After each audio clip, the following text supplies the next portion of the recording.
सासुताना मारेले ननद फटकारेले घरवे में तो जाके बाट देब जवानी गाँव जवानी में राजा जी बाट देब जवानी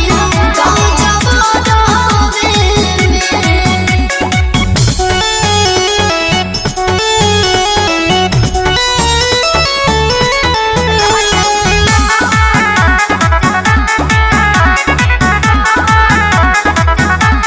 रही तो जे सोझावा तो बोझावा ना पहिती कही तो से दूल्हा चूल्हा लगा को रहीती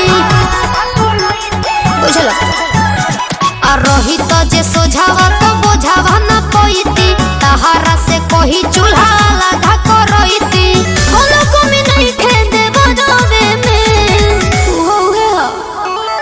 देवेली जेठानी हो बहुत परेशानी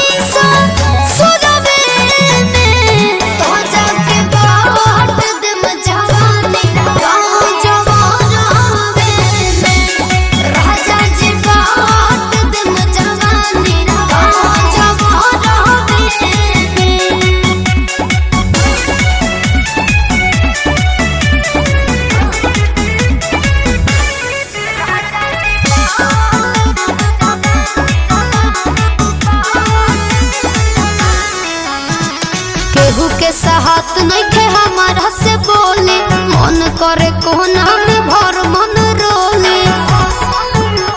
अब अति होता जी